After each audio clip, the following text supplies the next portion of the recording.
अस्सलामुअलैकुम friends, hope you all are fine. आज हम बनाने जा रहे हैं काढ़ा। ये इम्यूनिटी सिस्टम को बूस्ट करने में बहुत ही हेल्प करता है। ये पेंडेमिक का टाइम चल रहा है तो ये बहुत ही हेल्पफुल है कफ एंड कोल्ड से फाइट करने के लिए। तो चलिए इसे बनाते हैं। अगर आपको हमारी वीडियोस अच्छी लगती है तो सब्सक्राइब का बटन दबाएं और बराबर में ये जो बेल आइकन है उसे दबाने से हमारी रेसिपीज आप तक सबसे पहले पहुंचेगी।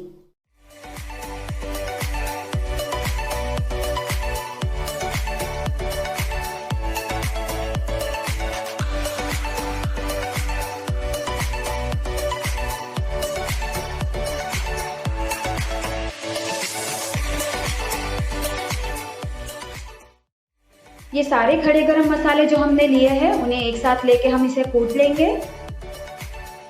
ये कूट के हो गया है हमारा। इससे ही अब हम हमारा काढ़ा बनाएंगे।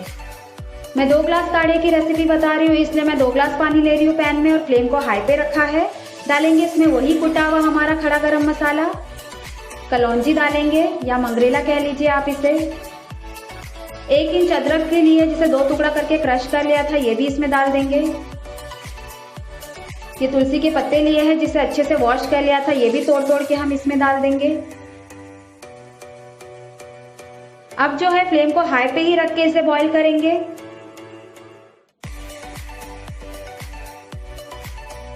ये बॉईल आना शुरू हो गया है। डालेंगे इसमें गुड़। मैंने 2 ग्लास पानी लिया था इसलिए इसमें 1-1 इंच के 2 टुकड़े गुड़ के डाले हैं। आप चाहे तो शुगर भी डाल सकते हैं। अब इसे फ्लेम को लो करके ऐसे ही पकने छोड़ देंगे 15 मिनट के लिए। 15 मिनट हो गए हैं। डालेंगे इसमें 2 पिंच सॉल्ट 2 ग्लास के हिसाब से और ये 1/4 टीस्पून चाय की पत्ती डाल के फ्लेम को हाई कर देंगे। और जैसे ही इसमें एक जोश आने लगेगा हम फ्लेम को बंद कर देंगे। ये जोश आना शुरू हो गया है। अब फ्लेम को हम ऑफ कर देते हैं। आप चाहे तो इसमें चाय की पत्ती ना डालें, इसे ऐसे ही आधा टीस्पून घी डाल के छान के सर्व कर ले। मैंने यहाँ चाय की पत्ती डाली है तो इसे छान लूंगी और लेमन के साथ इसे सर्व करेंगे।